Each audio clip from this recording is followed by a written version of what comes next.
Hello, Magic Casters of all shapes and sizes. My name is Chance. Welcome to my Spellbook, and thank you for tuning in to the 28th episode of our second level spell series.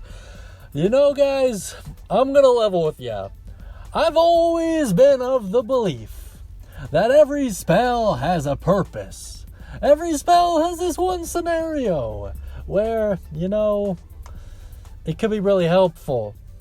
This spell is slightly less so. I'm gonna go over what makes it kind of good circumstantially, but it's a little rough.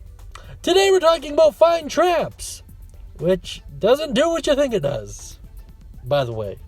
It is usable by the Cleric, Druid, and the Ranger, and it is found in the good old Player's Handbook, and has been a staple of D&D for a very long time.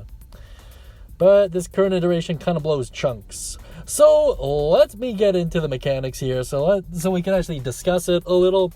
So the effect at a glance is as followed. You gain an extra sense that alerts you to the general knowledge of a trap that is within your line of sight. The cast time is one action. The range is an impressive 120 feet, and the duration, confusingly enough, is instantaneous. The components are just verbal and somatic, so you just have to speak forth an incantation and gesture with one hand, and the school is Divination, which makes sense because you're kind of predicting things, I guess.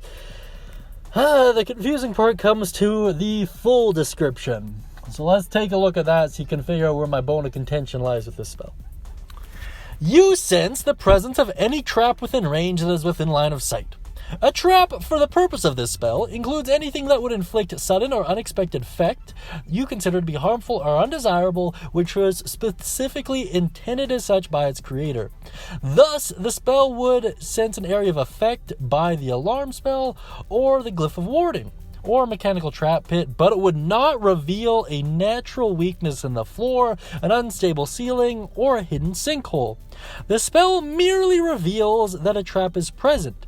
You don't learn the location of each trap, but you do learn the general nature of the danger posed by the trap you sense.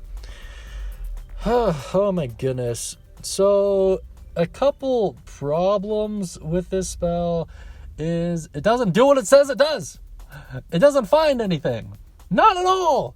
It just alerts you that something within your line of sight is amiss, basically. And based on who your GM is, they're going to be very vague about it. So, for example, if someone casted this traps on me, or casted this spell on me and I had a trap hidden, I would, let's say for the example that it's something like hidden darts, like poison darts in a wall that shoot out.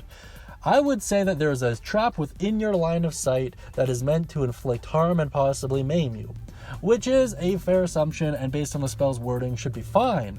The problem is me as a DM, I'm going to have to sit through as the party combs through every 5-foot tile of this dungeon until they find it, because players are naturally paranoid, and it's with good reason, so I get it, but I just really don't like the way this is worded.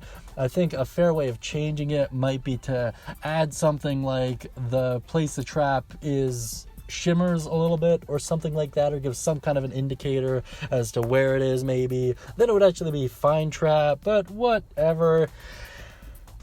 So let's take a look at some alternative uses for it. The best one I could think of would be when it comes to thwarting plans. For example, let's say it's your job to protect a king or other important figure, and you're worried that there might be someone from within their organization or within their kingdom that's trying to assassinate them. You could potentially abuse this spell all the time, and I would rule that poison counts as a trap as per the spell's wording, so it'd be very easy to tell that something was wrong, something was poisoning the king or aimed at poisoning the king. So you could use it for something along those lines. You could also use it for mapping out certain trap-laden areas, like if you're going through bandit territory, for example.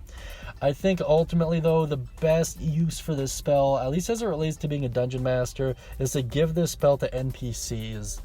Reason being is it's kind of a guiding hand more than it is a skeleton key, if that makes sense. It's not going to directly help them solve anything immediately, but it will give them a little bit of assistance when they need it.